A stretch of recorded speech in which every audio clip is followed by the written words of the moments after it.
Olá, eu me chamo Fábio Fialho Meneguesso e vou apresentar o trabalho sobre moléculas que mudaram a história, e eu escolhi a molécula petróleo. O petróleo, ele vem a etimologia da palavra, né, vem do latim petra, que significa pedra, e oleum, que significa óleo. Na verdade, o petróleo, ele se origina da combinação entre as moléculas de carbono e também de hidrogênio. Essa combinação ocorre pela decomposição de seres que compõem plâncton, né, protozoários e selenterados, entre outros, e é causada pela pouca oxigenação e pela ação de bactérias. Então, esses seres decompostos durante milhões de anos, tanto no fundo de lagos quanto no fundo dos mares também, pressionados pelo movimento da crosta terrestre, deram início a essa substância oleosa, né, de tons variados entre o negro e o castanho. Vários estudos demonstraram que o petróleo ele era conhecido desde a antiguidade, né? Foram feitas algumas pesquisas arqueológicas e foram descobertos que datam o seu uso há mais de 6 mil anos, né? Também, a moderna indústria petrolífera data meados do século XIX. Então, quer dizer, por mais que o uso dele já era há muito tempo, mas o uso tal qual a gente conhece hoje é relativamente recente, né?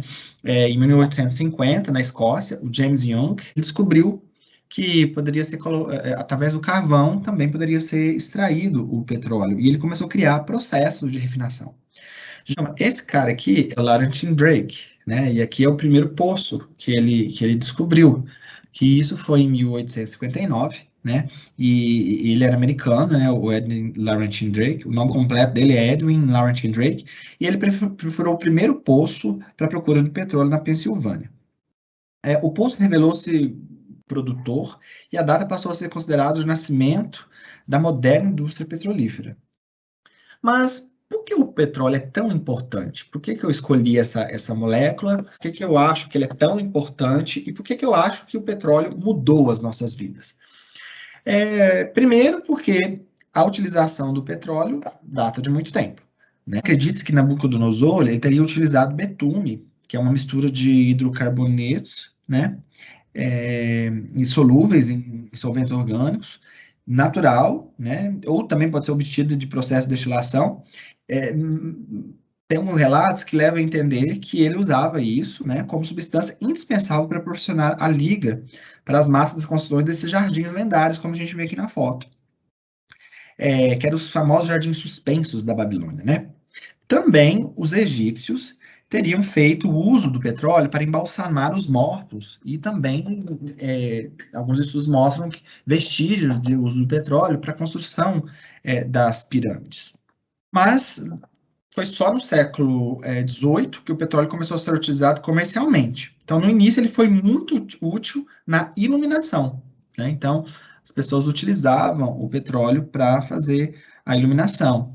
Isso já na forma de querosene, utilizando nas lâmpadas que permitiam à população, tanto das cidades quanto do campo, dormir mais tarde, né? Podendo ainda exercer funções que antes eles não faziam, né? Por exemplo, anoiteciam e eles não conseguiam mais ler, ele não conseguia mais escrever, por exemplo. Então, isso causou uma mudança muito grande, até mesmo nos hábitos de vida da população. Simplesmente o fato de, ao anoitecer, poder ter luz, né? Aqui na foto, por exemplo, ele está colocando a iluminação num ponto público. Ou seja, se antes não era possível sair publicamente à noite por conta do escuro, né? Com essa comodidade da energia elétrica, agora com o petróleo já era possível fazer isso, né? Depois, mais para frente, começou as invenções dos primeiros motores, né? Movidos a gasolina, a diesel. Então, o petróleo começou a adquirir mais importância ainda, e a busca por ele começou a se tornar muito maior. Então, com esses motores, cada vez mais foi intensificando a importância, porque começou a Revolução Industrial, começou o uso desses motores tanto na indústria como nos transportes, né? Então, o mundo começou a voltar os olhos, porque quem tinha esse bem, quem conseguia dominar essa tecnologia, alcançaria, inevitavelmente, melhores resultados nas suas finanças, né, na sua economia. Sobre a utilização do petróleo, nós temos que ele dá origem a diversos derivados. Então, um barril de petróleo, né, ele consegue produzir 40% de diesel, 18% de gasolina, óleo combustível 14%, o GLP, né, que é o gás natural, 8%, o nafta, 8%, a querosene de avião, 4%, e outros derivados, 8%. Além disso, também do petróleo a gente consegue obter plásticos, tecidos, né, borrachas, até essência para perfumes, corantes, detergentes, medicamentos, inseticidas, fertilizantes, explosivos, tintas e colas. Tudo isso decorrente da separação dos componentes, né, seguido de reações químicas, obviamente, conforme a gente vai ver mais na frente. E também nós temos que as reservas mundiais de petróleo estão basicamente no Oriente Médio, né? 63,3% estão lá no Oriente Médio. Na Europa tem 9,2%, na América Central e América do Sul 8,9%, na África 8,9%, na América do Norte 5,5%, Ásia e Pacífico 4,2%. Então, eu peguei esses dados desde 1970, e a gente observa o tanto que cresceu o valor do barril, né? Então, em 1970, estava entre 1,80 dólares a 3,29 dólares, nos 20 anos, nas últimas 2 décadas, né? O que tem feito é só subir, né? Então, depois que teve a invasão do Iraque, a gente vai falar mais ali na frente, de 28,83 dólares foi para 97,26 dólares, e em 2011 chegou a 111 dólares. Então, de um aumento, né, do preço do barril de petróleo. Então, por que surgiram tantas guerras, né, tantos conflitos referentes ao petróleo? Justamente por conta dessa valorização, né, do dinheiro que está envolvido em torno disso. Então, nós temos aqui, primeiro, eu trouxe alguns exemplos de como que ele influenciou, né, nessa questão das guerras. Na Primeira Guerra Mundial, por exemplo, pôs em evidência essa importância estratégica do petróleo. Então, pela primeira vez foi usado o submarino com motor a diesel, que antes não existia. E o avião surgiu como uma nova arma também. Então, agora eles podiam tanto usar motores, né, à base de petróleo por baixo do mar, como também dos aviões. E a transformação do petróleo em material de guerra e também de uso generalizado de seus derivados, que para a época que a indústria automobilística começava a ganhar corpo, né, fizeram com que esse controle do suprimento se tornasse questão de interesse nacional. Então, o governo americano passou a incentivar essas empresas do país a operarem no exterior. E já na Segunda Guerra Mundial, ela também foi considerada uma guerra contra o nazifascismo, só que também o petróleo exerceu forte influência no conflito, porque teve o ataque japonês a Pearl Harbor, né, que tem origem, pelo menos em parte, na decisão dos Estados Unidos de limitar as exportações do petróleo para o Japão em 1941. Então, em resposta a essa invasão japonesa da China, o Japão dependia quase totalmente desse petróleo importado, principalmente dos Estados Unidos, e precisava dessa matéria-prima para a sua frota naval.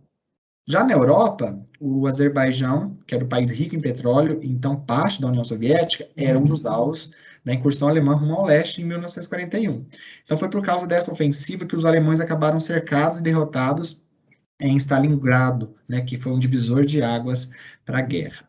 Nós temos também aqui, do lado, uma foto que retrata o golpe de Estado no Irã, que aconteceu em 1953. E o petróleo também teve papel importante nesse golpe do Estado, porque ele foi organizado pelos Estados Unidos e pelo Reino Unido.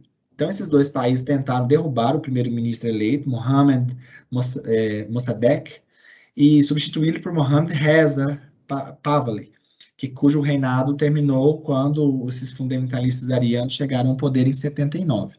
Então, o principal erro do Mossadegh foi ter nacionalizado a Companhia de Petróleo Anglo-Iraniana, que foi precursora da British Petroleum, que é hoje a BP, e controlada, à época, pelo governo britânico.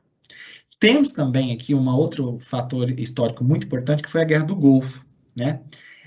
Até tinha um slogan que era "Não ao sangue por petróleo", né? Que foi o slogan de anti-guerra comum nos meses que antecederam o conflito em 1991. Mas o papel da matéria-prima na Primeira Guerra do Golfo foi inegável, né? Então, esse conflito teve origem após a invasão do Kuwait pelo Iraque. Saddam Hussein considerava o pequeno país, né, do Golfo Pérsico, rico em petróleo, e também ele considerava que era uma província iraniana. Então, a intenção A intervenção liderada pelos Estados Unidos foi em grande parte motivada pela necessidade de assegurar o petróleo do Kuwait e também de impedir que Saddam Hussein expandisse o seu controle sobre a matéria-prima.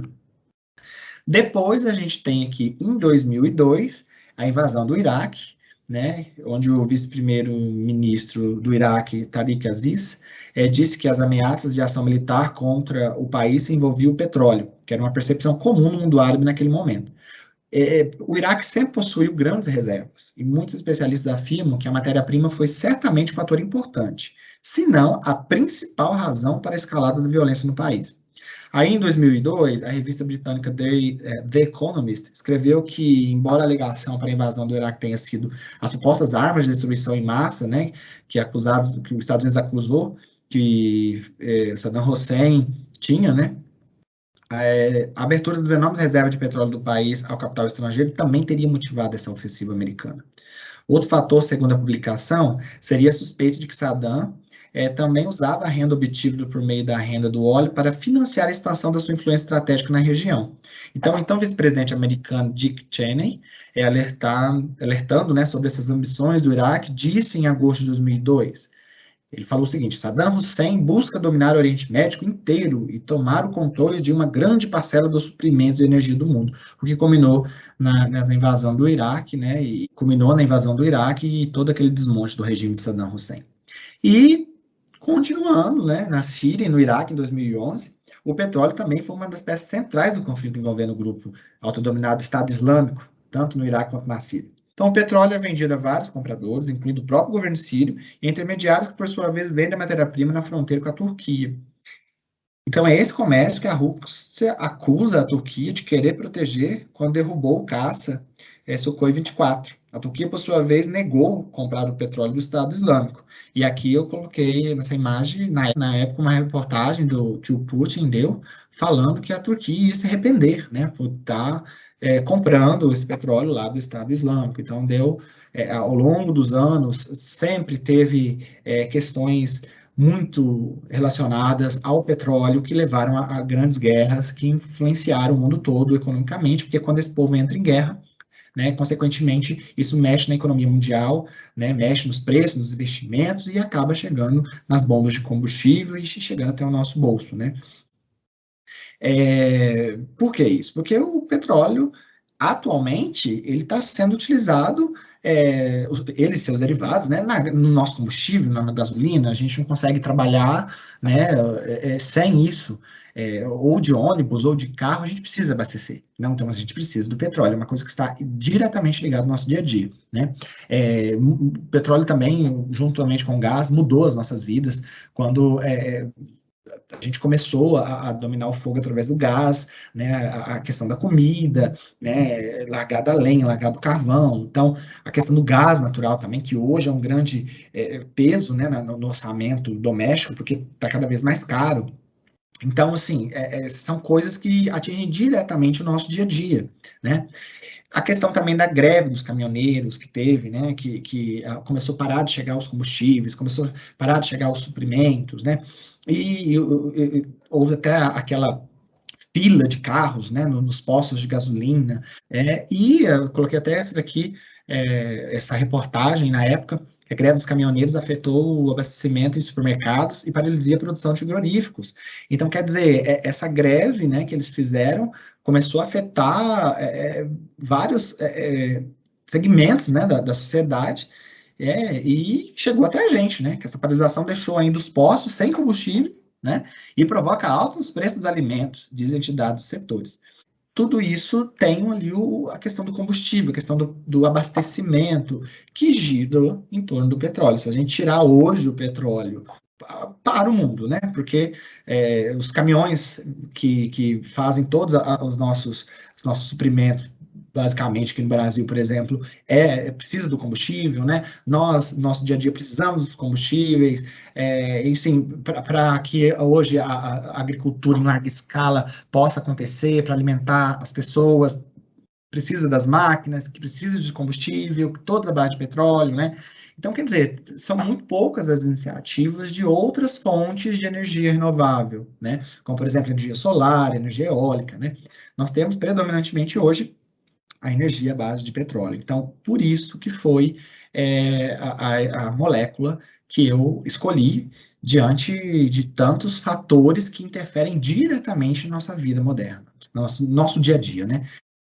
Agora, falando um pouco sobre a química do petróleo, nós temos que o petróleo é uma fonte finita, né? Quer dizer, ela tem fim, e que provavelmente se originou da deterioração dos micro-organismos primordiais.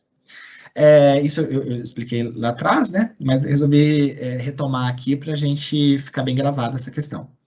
E em La Brea Tar Pits, em Los Angeles, muitos animais pré-históricos sucumbiram em um tanque natural contendo hidrocarbonetos, porque a gente vai começar a ver, né, vou começar a explicar, que o petróleo, ele provém dos hidrocarbonetos, que são essas moléculas apolares, são homogêneas e também formadas por átomos de carbono e hidrogênio. E a principal, os principais componentes do petróleo são os alcanos. Os alcanos são esses hidrocarbonetos que se não têm ligações múltiplas entre esses átomos de carbono e também que pode ser indicado pelo nome de família de compostos específicos com terminação -ano. Então, as fontes primárias do alcanos são o gás natural e o petróleo, né, que é o que eu coloquei atrás, que está diretamente ligado ao nosso dia a dia. Então, os alcanos de massas moleculares mais elevadas são obtidos em grande parte pelo refino do petróleo. Então, a principal fonte de alcanos é o petróleo. Então, o petróleo é essa mistura complexa de compostos orgânicos, uns dos quais são alcanos e hidrocarbonetos aromáticos, né, que até no livro que eu pesquisei, que foi o Solomons, né, mostra muitos deles aqui no capítulo 14. E ele contém também pequenas quantidades de compostos contendo oxigênio, nitrogênio e enxofre. Aqui eu vou focar um pouquinho na gasolina devido à importância que ela tem, né, na sua produção e na necessidade que a gente tem no nosso dia a dia. Então, foram desenvolvidos importantes processos na indústria do petróleo, sendo voltados para a conservação da gasolina de hidrocarboneto presentes nas outras frações, nas outras partes de petróleo. Então, quando uma mistura de alcanos presente na fração do gasóleo, por exemplo, que é o C12 e alcanos superiores, é aquecida a temperaturas muito elevadas, né, maiores de 500, na presença de uma variedade de catalisadores, né, e também com moléculas que se quebram, essas moléculas se quebram e se reorganizam em alcanos menores, hidrocarbonetos mais ramificados, contendo entre 5 a 10 átomos de carbono. Esse processo é chamado de craqueamento catalítico. Então, esse craqueamento também pode ser feito na ausência de um catalisador, sendo chamado de craqueamento térmico. Mas, no processo, os produtos tendem a ter cadeias não ramificadas, e os alcanos com cadeias não ramificadas apresentam muito baixa octanagem. Então, aqui eu trouxe essa molécula do 2,2,4-trimetilpentano, ou o isooctano, chamado, né, por esse nome de isooctano na indústria do petróleo, porque ele é um composto que ele queima muito suavemente nos motores de combustão interna. Quer dizer, não bate o pino, né, como se é dito. E ele é também utilizado do padrão de determinação da octagem das gasolinas. Então, de acordo com essa escala, o 2,2,4-trimetilpentano tem uma octanagem correspondente a 100. Então, o heptano, que é o CH3, CH2,5, CH3, ele é um composto que produz muita batida no pino quando é queimado em um motor de combustão externa, e tem uma octanagem que corresponde a 0. Então, quando a gente tem essas misturas, né, de 2,2,4-trimetilpentano e heptano, como a gente nota aqui a representação das moléculas, né, elas são utilizadas como padrões de octanagem de 0 a 100. Então, por exemplo, se uma gasolina que tem as mesmas características em um motor que uma mistura contendo 87% de 2,2,4-trimetilpentano e 13% de heptano, seria classificada como uma gasolina de octanagem 87. Outro exemplo, uma gasolina que possui 70 octanas, ou índice de octanagem igual a 70, então essa gasolina se comporta como se fosse uma mistura de 70 de isoctano e 30 de heptano, ou seja, 70% de octanagem.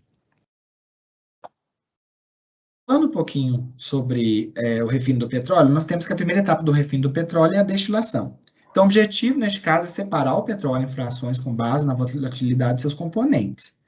Então, essa separação contempla frações contendo compostos individuais e é economicamente inviável e praticamente impossível tecnicamente. Então, mais de 500 diferentes tipos de compostos estão contidos no petróleo, destilando abaixo de 200 graus Celsius, e muitos têm quase os mesmos pontos de ebulição. Então, as frações obtidas contêm misturas de alcanos com pontos de ebulição semelhantes. como eu coloquei aqui na tabela. E essas misturas de alcanos, felizmente, são perfeitamente adequadas para o uso nos combustíveis, nos solventes, nos lubrificantes, né, que são os principais usos de petróleo. Eu coloquei aqui para ficar mais visível o que esses pontos de ebulição do refino do petróleo é usado no nosso dia a dia. Então, aqui no caso do ponto de ebulição com 20 graus Celsius, com essa estrutura, né, nós temos o gás, o nafta, né, que são alguns químicos. Entre a faixa aqui de 70 a 120, nós temos aqui a gasolina, que é basicamente usado para o consumo dos veículos, né? Dos 120 a 170, querosene e parafina e os combustíveis de avião. De 170 a 270, nós temos gasóleo. O gasóleo é um combustível diesel, né? Do C14, do 270 a 540, nós temos aqui o óleo lubrificante, né? Que aí entra lubrificante, ceras, óleos, né? De polimento. E de 540 até 600, aí a gente já tem o gasóleo pesado, que é combustível para navio, para fábrica e para aquecimento central, e os resíduos, que aí a gente já vem o betume, que era o utilizado lá desde a antiguidade, como eu falei lá nos jardins de Nabucodonosor, né? E também o nosso famoso pinche, né? Que a gente conhece informalmente pelo pinche, que é para usado nas estradas e também nos telhados. Então, diante de tudo isso que foi dito, o petróleo atualmente é indispensável para que a gente consiga manter uma cidade tal como a gente está vendo aqui na imagem funcionando. Eu quero agradecer a todos pela atenção, né? Deixo meu muito obrigado. Está aqui o meu e-mail também, caso alguém queira entrar em contato.